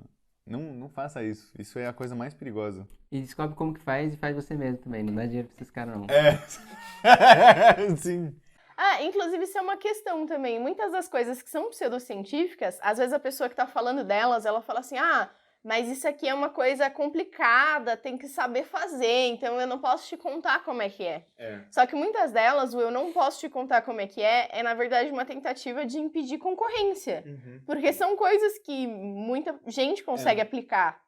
Né? E algumas delas não são tão regulamentadas, tem agora dentro do SUS, mas dá pra alguém acordar de manhã cedo e falar, puxa, eu vou abrir aqui o meu consultório de medicina alternativa, né? Então, existem alguns tratamentos que você não precisa ter formação para fazer. Então, existe também a preocupação de não abrir concorrência. A gente está falando muito da área da saúde, da área de tratamento, porque é uma área que participa muito do cotidiano das pessoas, mas existem muitas outras pseudociências que eu faço muita questão de mencionar aqui. Uma delas que eu queria muito falar é a grafologia, que é a ciência que fala que dá para você entender a personalidade de alguém com base na caligrafia dela. Sim. Isso não tem nenhuma comprovação científica. Existem pessoas que agem como se tivesse, existem psicólogos que aplicam e as pessoas acreditam. Porque, de novo, é uma figura de autoridade falando uma coisa. Não, a psicologia é cheia de pseudociências desse tipo. A outra delas que eu queria falar é a linguagem corporal. De saber se a pessoa está mentindo pela linguagem corporal. Não tem como saber se a pessoa está mentindo pela linguagem corporal. Eu acho muito importante deixar isso claro aqui. Talvez tenha. O problema é que não tem evidências científicas que comprovem que faz. Exato. Então não dá pra gente dizer também que não funciona, porque, né? E a gente não cabe a gente dizer se funciona ou não, porque, de novo, o ônus da prova recai sobre eles. Exato. Até esse momento... E a ciência também não trabalha em absolutos. Raramente a gente consegue dizer que é ou que não é uma coisa. A gente consegue dizer que muitas coisas indicam que provavelmente é. E muitas dessas pseudociências, na verdade, elas se consolidaram como algo, tipo, considerado real pelo público por causa da Quântico, né? Que é da CIA ou do FBI. Acho que é do FBI. Que eles treinam as pessoas em técnicas, né, os agentes lá, em técnicas de psicologia para, por exemplo, encontrar serial killer, para interrogação, enfim. E aí tem várias dessas... Interrogação, né? O ponto. Enfim, interrogatório, essas coisas. Então, eles são treinados nisso, em coisas de psicologia. E aí, na época, quando não tinha grandes estudos em torno disso, qualquer método que parecia viável, inclusive, várias coisas foram delineadas por eles. Né, o negócio de encontrar serial killers, não sei se é assim, enfim, serial killers. Seriais são outras coisas. Enfim, os serial killers, isso é uma coisa que aconteceu na época, antes do drama do terrorismo lá, em que eles mesmos foram delimitando isso, eles foram entrevistando vários, né, assassinos em série e tentando traçar um padrão em torno disso. Então, O que é extremamente científico. O que é científico. Mas acabou alimentando coisas de pseudociência, como, por exemplo, esse negócio de identificar... Sim. Enfim, eles vão fazendo pela experiência deles e talvez até funcione, talvez até tenha algum padrão, mas o ponto é que não tem a validação científica. Sim, até esse ponto, nós não temos nenhum método confiável de saber se uma pessoa está mentindo pela linguagem corporal ou de entender a personalidade dela com base na linguagem corporal. Tem um negócio lá, o detector de mentiras. Tipo, às vezes ele funciona porque... O próprio negócio de linguagem corporal, o que eles conseguem deduzir com isso? Eles conseguem deduzir que a pessoa está nervosa, que ela está ansiosa.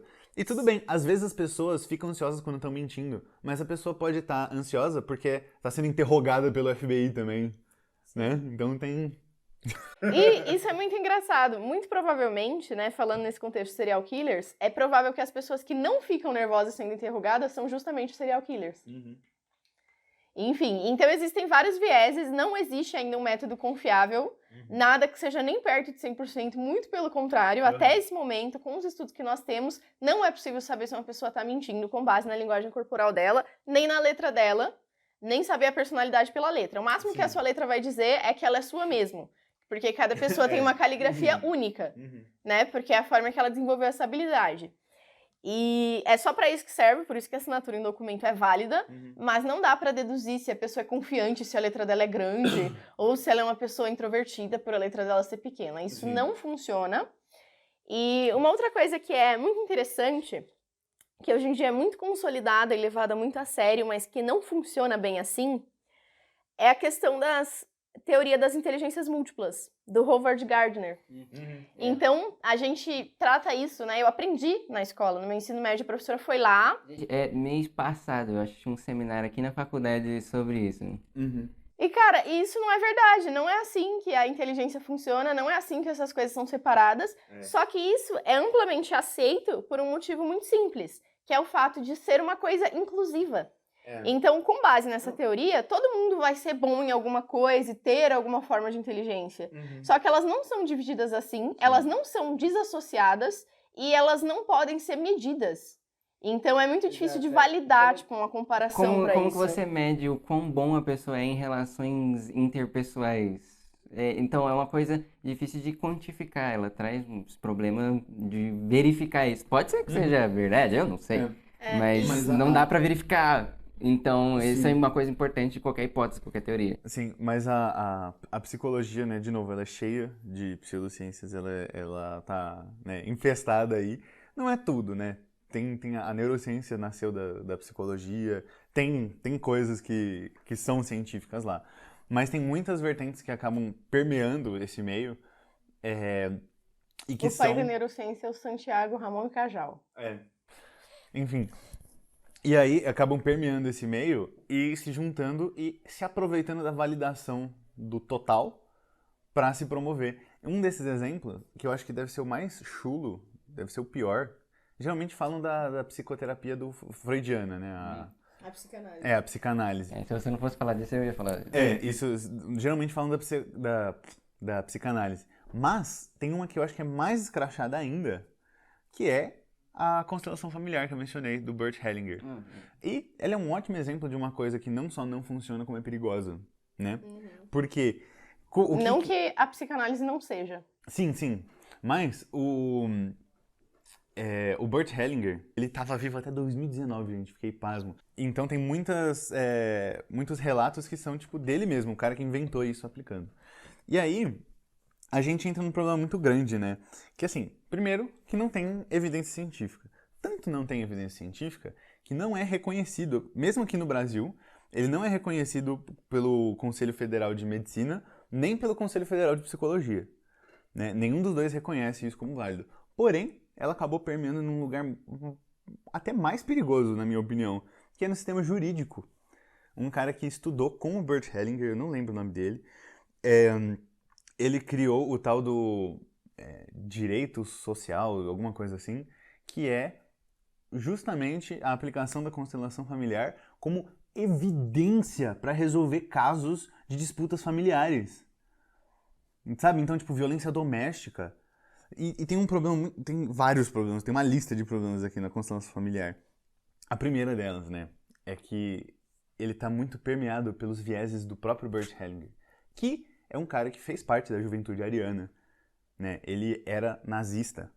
E ele permeava também muitos, muitos valores concomitantes com o nazismo. Então, coisa como, por exemplo, ele enxergava a homossexualidade como uma doença que precisava ser curada. Então, na hora dele fazer uma constelação, se tinha uma pessoa homossexual na família, era causado por um problema ou resultava em novos problemas. Então, sempre era um problema. Ele não via como uma coisa natural. Tem o lance do papel do homem e da mulher na posição da constelação também, extremamente machista. Inclusive, ele costuma, quando tem problemas matrimoniais, a culpa geralmente é da mulher, na própria constelação. Ou, também, ele tinha vários relatos dele sendo antissemita, né, durante essas constelações, e nos próprios escritos dele, no conhecimento que ele publicou, porque às vezes pode ser um viés, ele pode ter escrito uma coisa e tá agindo errado. Mas não, nos próprios textos dele, por exemplo, ele considera adoção uma coisa criminosa. Ele considera como se fosse uma coisa que não deveria acontecer e que causa problemas para a família, para a constelação familiar ali, para as pessoas, porque é como se estivesse roubando uma criança de uma família e pondo em outra. Eu não sei se todo mundo vai ter tido o infortúnio de ter tido contato com a constelação familiar, então seria legal talvez dar uma definição do que é para o pessoal acompanhar. Fez um barulho de desligação aí. Já encheu? Eu acho que eu não apertei aqui naquela hora. Usa a Não, câmera geral, vai. eu apertei Tudo bem. e Tem a câmera desapertei. geral, dá pra usar essa Pois parte. tem 9 minutos agora. Então, incrível. Vamos lá. Então, o que eu tava falando? Você falou de... Eu pedi pra você dar Tá. uma definição de constelação familiar, de como é que funciona. Bom, então a constelação familiar, basicamente, como que ela funciona? Constelação, ele tem um paralelo aí com a astrologia, que é outra pseudociência aí. Mas, que é basicamente de que a posição dos familiares e a relação deles um com o outro afeta, né? Cria uma rede que afeta as pessoas há gerações. Então pode ter coisas tipo assim, meu tataravô fez tal coisa, sei lá, casou com um judeu e agora eu tô sofrendo as consequências aqui, né? Porque é o tipo de coisa que ele falaria. Mas mas isso é extremamente perigoso porque ele é cheio de viés desse tipo, né? Mas como que funciona na prática? Eles vão lá, quase como se fosse um teatro, pegam pessoas aleatórias do público e falam: esse fulano aqui vai representar o seu pai, esse daqui é a sua mãe, esse daqui é o seu irmão, esse daqui é a sua irmã, seu avô, sua avó. Monta lá toda a árvore genealógica da pessoa com pessoas aleatórias, com pessoas que não são parentes de verdade da pessoa. E aí a pessoa, inclusive, tem paralelos de quando relatam alguma eficácia disso com o psicodrama, que é uma psicoterapia aí da psicologia, que é justamente isso, você encenar cenas traumáticas ali para reviver elas, né? E é isso que ele tenta fazer na constelação familiar, só que ele não o mérito que ele atribui à constelação familiar, o Bert Hellinger, não é a reviver a situação, mas é essa relação mística e energética que tem entre as pessoas que estão ali. Então, tem relatos tipo, de pessoas falando não, porque eu me senti como se eu fosse de verdade o pai da pessoa. Tipo, as pessoas foram chamadas no negócio. Parece uma sessão espírita, assim, sabe? A pessoa incorporando as coisas. Mas não é de verdade, tá? Só que parece. E aí, o que acontece? Eles colocam lá a pessoa e colocam elas para interagirem com esses familiares. Só que onde que nascem os problemas, as problemáticas disso? Por exemplo, às vezes tem casos em que, por exemplo, o pai estuprou a filha. E aí, a filha tá lá fazendo constelação familiar e ela vai lá e ela agradece, ela tem que agradecer ao pai, falar, obrigado pela experiência que você me proporcionou, né, isso... E aí, tipo, você fica em paz com seu pai ter te estuprado. Isso não tá certo, isso daí você tá, tipo, culpando a vítima. Sim, isso traz muitos problemas, né? Espero que muitos dos ouvintes não tenham tido contato ainda com essa técnica. Uhum. Só que eu acho a psicanálise tão problemática quanto. Uhum. Porque já foi amplamente visto o quão errado ela tá. Uhum. E aqui no Brasil ela é extremamente empregada e as pessoas levam extremamente a sério. Uhum. Eu já conversei sobre isso com algumas pessoas, expliquei que ela não funcionava, que ela não tinha validade e tudo mais. E aí a pessoa respondeu que, tudo bem que tá errado, mas no final tá me ajudando. Uhum. E eu fico pensando, será que tá ajudando você basear as resoluções da sua vida em premissas falsas? Porque não deixa de ser mentira. Uhum. Independente de estar ajudando ou não, continua sendo desonesto, continua sendo falso. Mas o problema da psicanálise é mais próximo das outras pseudociências. Sim. Que é uma coisa que é, tipo, falsa, às vezes se mostra funcional para alguma pessoa, e aí tudo bem, você não deveria considerar porque é a experiência pessoal da pessoa, mas é tipo uma coisa falsa que está sendo colocada. Essas daí, elas não têm tanto problema quanto as que causam danos, como essa, né? Ou como a ozonioterapia, por exemplo. Por quê? Assim, se tiver alguma pessoa que, sei lá, ela é rica, tem muito dinheiro aí para jogar fora, fazer o que ela quiser, e ela não estiver negando a ciência, estiver lá fazendo as coisas corretas e fazer essas pseudociências por fora, eu acho que é o cenário menos pior. É que aí que tá. Eu acho que todas elas são danosas. Sim. Porque todas elas trazem falsas informações, fazem Sim. você basear coisas em premissas que são falsas, e eu acho que a gente não pode diferenciar tanto assim negacionistas de pseudocientistas. Eu acho que a gente pode, deve, mas a gente não deve usar isso como uma justificativa de por que um deve ser usado e o outro não. Nenhum deles deve ser usados. Eles têm que ser abolidos, e especialmente de sistemas públicos de saúde. Uhum.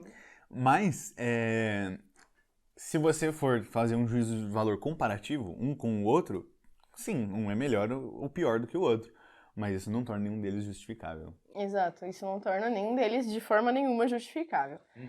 Enfim, gente, são muitas pseudociências. São muitas pseudociências. Eu ia concluir aqui. Estamos tendo problemas técnicos, então tô trazendo isso à toa logo, porque a gente tem pouco tempo de gravação. Sim, eu ia falar isso. Tem mais duas grandes argumentos a favor de pseudociências que vocês não falaram. E eu acho que seria legal terminar com isso, que a gente abordar as maiores coisas. A gente não falou de astrologia, a gente não falou de hipnoterapia, PNL, mas ainda dá pra falar dessas outras duas coisas que eu acho muito mais importante. Número um, se uma coisa é muito antiga, ela é muito boa.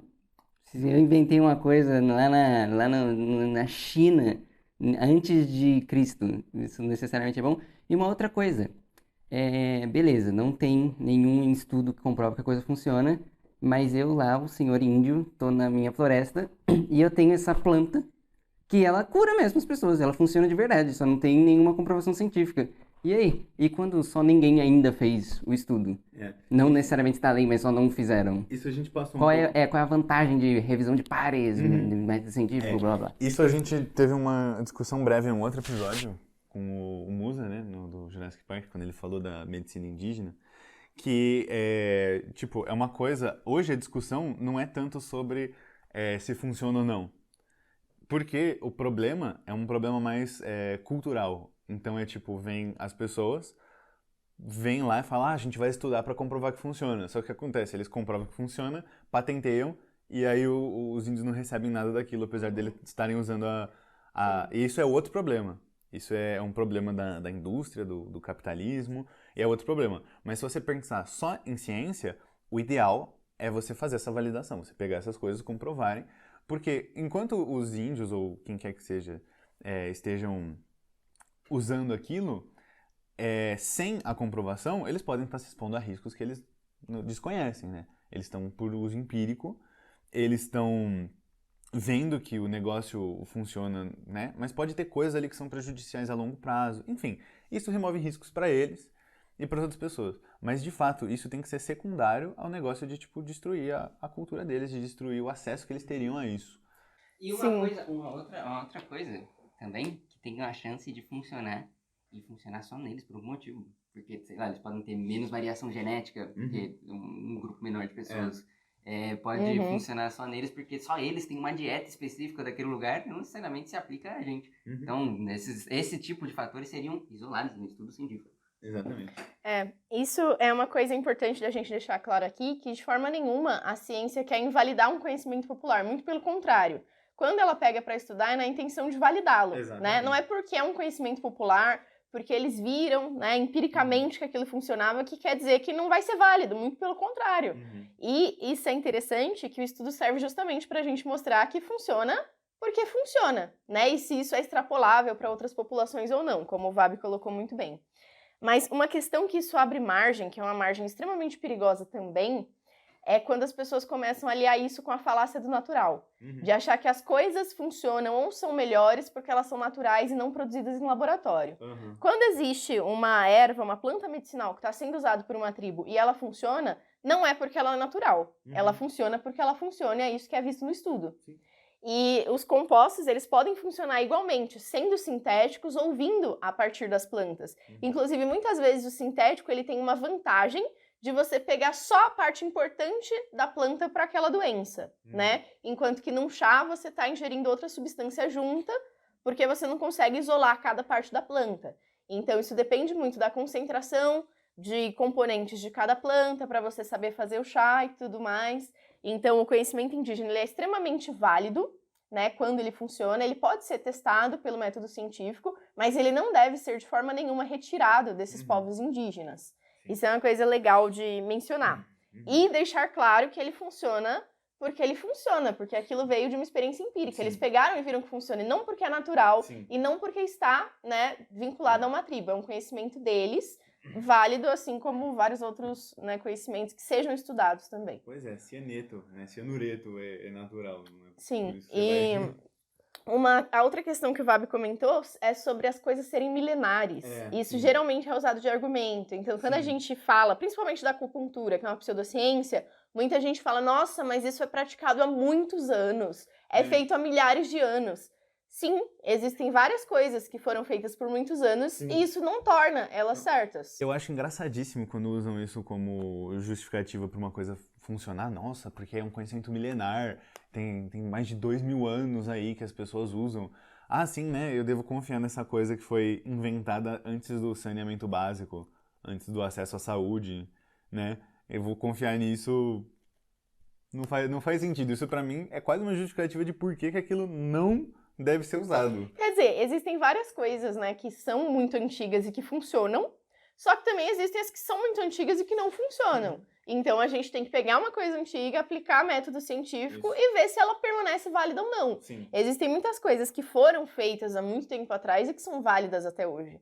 Muitas sacadas da matemática, por exemplo, elas são muito anteriores às tentativas de sistematização da ciência da forma que a gente tem hoje. Né? Isso não vai tornar elas inválidas. Eu acho fascinante o conceito de que era proibido ser burro antigamente. Já pararam pra pensar nisso? Sim. Deviam proibir hoje em dia também. Enfim, mas esse é um tema muito amplo, acho que um episódio é pouco, né? Se o público tiver interesse, a gente pode um dia voltar com esse tema, falar de alguma pseudociência específica, falar mais sobre as falácias, os viés envolvidos no estudo, né? Vamos ver como é que vai ser isso. Tem muita pseudociência para falar, muita coisa subjacente a tudo isso, a forma que a gente interpreta o mundo e tudo mais. Só que a gente vai ter que ficar por aqui. Sim, vamos tentar trazer isso em outros episódios aí no futuro, talvez com um convidado que tenha uma reputação já manchada por isso. Ou, sei lá, a Natália Pasternak podia vir aqui. Ia ser muito legal. Pois é, então é isso, gente. Hoje a gente tá aqui manchando a nossa reputação, correndo o risco de ser cancelados e detestados por várias pessoas para levar um pouquinho de informação aí. E esse foi o último episódio de Por Acaso. E foi assim Até que... nunca mais. E foi assim que acabou o podcast. Obrigada a você que ouviu até o final e até a próxima, se tiver. É isso aí, até nunca mais também, que eu acho que eu vou demorar pra aparecer de novo. Tchauzinho. E foi isso. Muito obrigado por nos ouvir. Siga a gente nas redes sociais para não perder o próximo episódio. Nós estamos no Instagram, no @poracaso.cast. Te vejo na próxima.